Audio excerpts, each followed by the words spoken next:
DOB kayak dari MRT, mereka juga menolak. Kira-kira pandangan kakak sendiri seperti apa? Boleh minta pandangannya? Baik, terima kasih.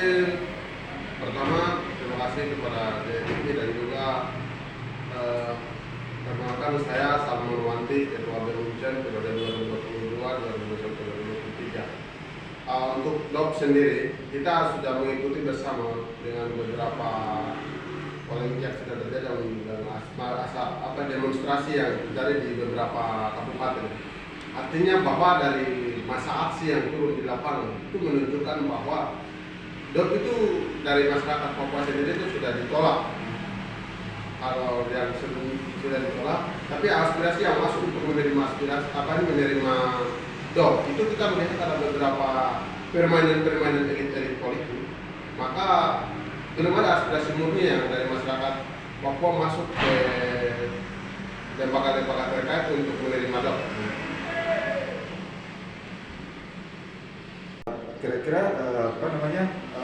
kemarin kan saya ketemu dengan Pelatih Menteri Sport di MRP.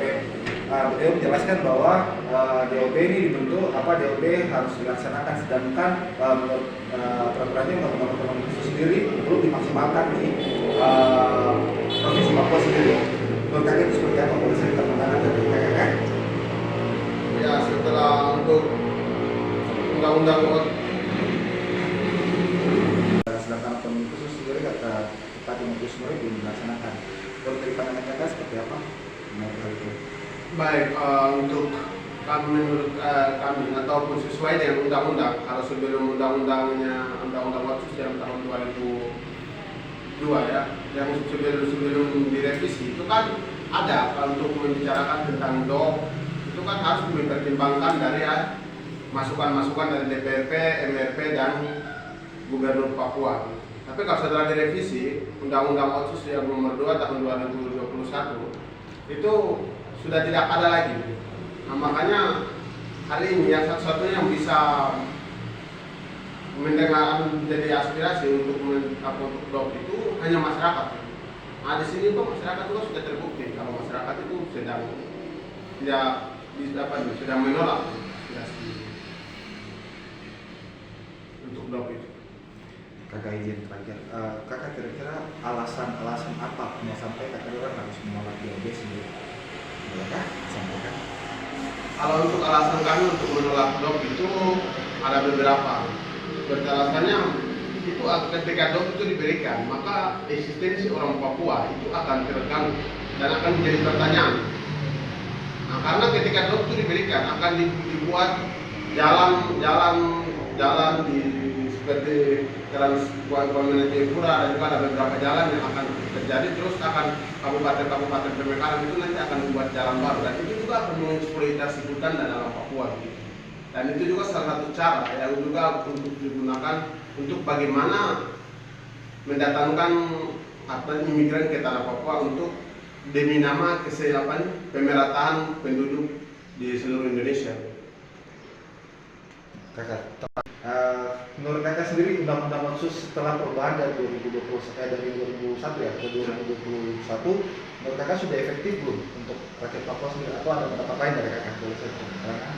Kalau untuk Otsus sendiri itu pada yang sebelumnya itu kan kami BUMCEN sendiri kan sudah melakukan berulang-ulang kali aksi untuk penolakan Otsus itu.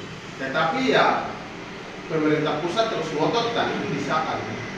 Nah, sekarang hari ini setelah disahkan, setelah direvisi, sekarang juga didesak untuk DOP itu harus turun. Sedangkan ada beberapa daripada Otsus itu tidak jalan, seperti partai lokal dan juga KKR di Otsus sebelumnya itu kan tidak jalan. Tapi yang jalan itu kan cuma dua, seperti uang dengan MRP. Selain dari itu semuanya sudah tidak jalan.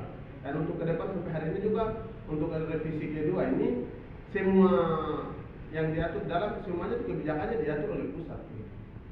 Maka ini kita melihat sebagai salah satu alat yang untuk undang-undang Otsus ini salah satu alat yang digunakan oleh pemerintah pusat dan juga daerah untuk mengeksploitasi hutan dan alam Papua. Kakak dari akademisi mahasiswa di Sulawesi sendiri, adakah harapan-harapan yang ingin kakak sampaikan ke depannya seperti apa?